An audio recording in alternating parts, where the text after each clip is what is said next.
Ya, pemirsa, Anda kembali bersama kami dan saat ini juga sudah bergabung bersama kami ada Ketua Presidium Indonesia Police Watch, Neta Espane. Selamat malam, Bang Neta. Terima kasih sudah hadir di sini. Oke, saya langsung ke Bang Neta. Kalau dari Bang Neta sendiri melihat ada yang aneh nggak dari keterangan polisi yang diberikan terkait dengan penangkapan Andi Arief ini?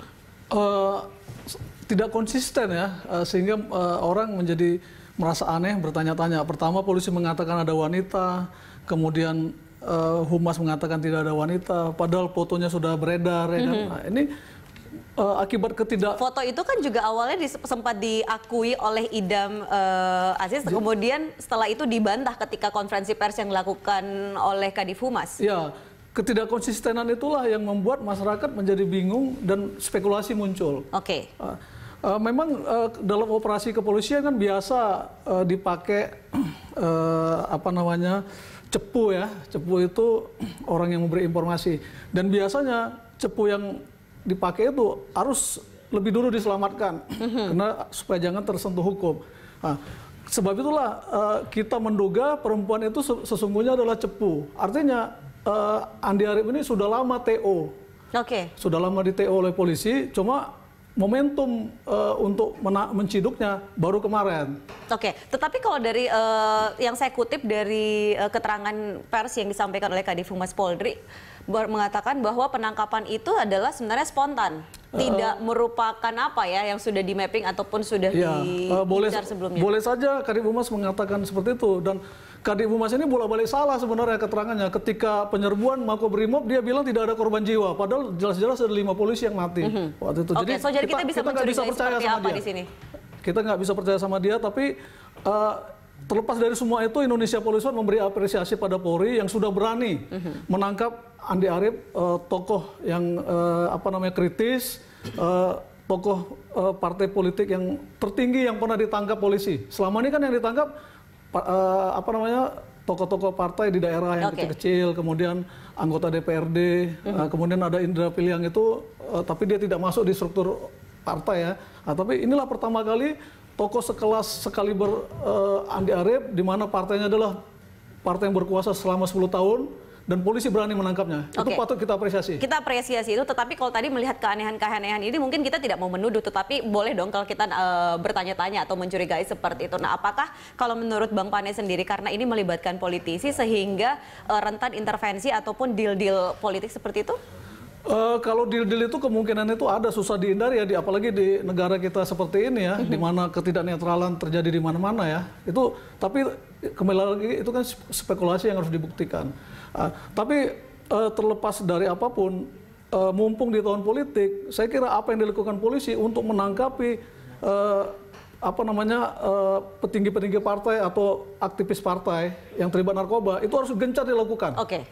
Kasus Andi Arief harus menjadi pintu masuk, karena kan banyak sekali beredar isu bahwa anak pejabat ini, elit partai politik ini itu terlibat narkoba. Nah, saya kira setelah Andi Arief itu akan menjadi sasaran polisi berikutnya. Saya tanya ke Pak Pujo, walaupun ini BNN kita tahu biasanya kan BNN itu lebih menangani kasus-kasus besar seperti itu, tetapi kalau melihat ini biasanya kan orang mungkin salah satu profesi yang banyak diidentikan dengan penggunaan narkoba itu kan adalah artis seperti itu. Tapi bukan tidak mungkin bahwa ternyata ada jaringan besar juga di kalangan para politisi, melihat banyak sekali keterlibatan antara politisi dengan narkoba seperti itu.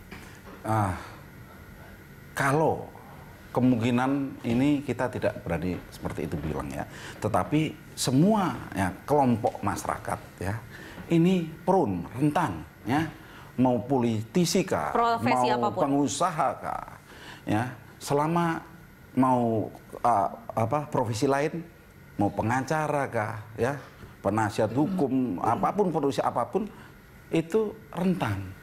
Karena yang dicari oleh para pengedar adalah orang yang punya uang, yang mampu membeli. Ingat bahwa kayak sabu nih, yang tadi ini kan sabu di tempat asalnya ya, kebanyakan dari mainland ya, China, itu cuma Rp20.000. Rp20.000. Di sini 1,5 juta per gram. Per gram. Harga emas hari ini 550.000 rupiah. Jadi 3 kali lipat harga emas dengan modal cuma 20.000. Berapa ribu persen ya keuntungan bisa dapatkan? Artinya ada orang yang pernah kita tangkap ya, bandar itu isinya lolos, ketangkep 9 kali, lolos sekali, masih untung.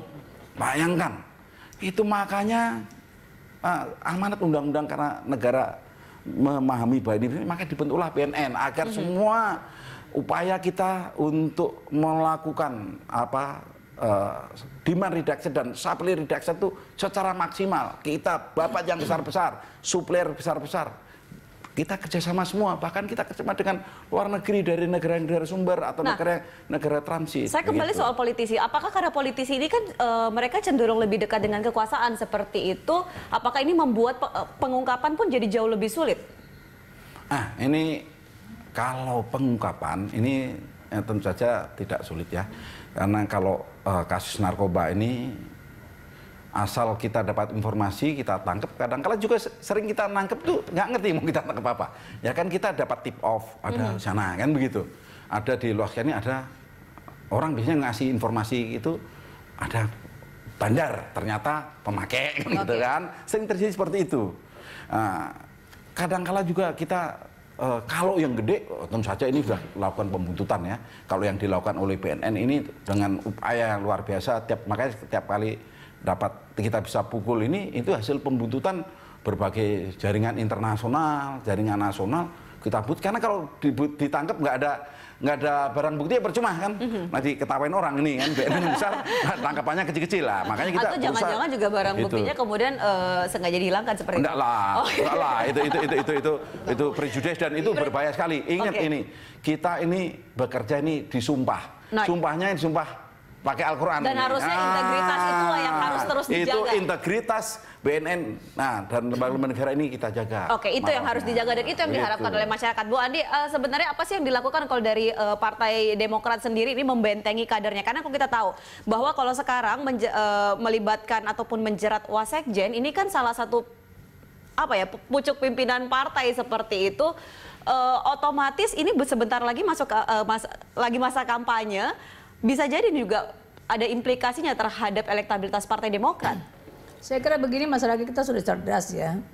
Kita lihat bahwa sebetulnya narkoba ini beliau sudah bilang, Pak Pujo sudah bilang, narkoba ini tidak memandang siapa, tidak pandang bulu dia, ya kan? Jadi kelas menengah ke atas cenderung menjadi target operasinya para bandar narkoba, karena itu menyangkut begini kan.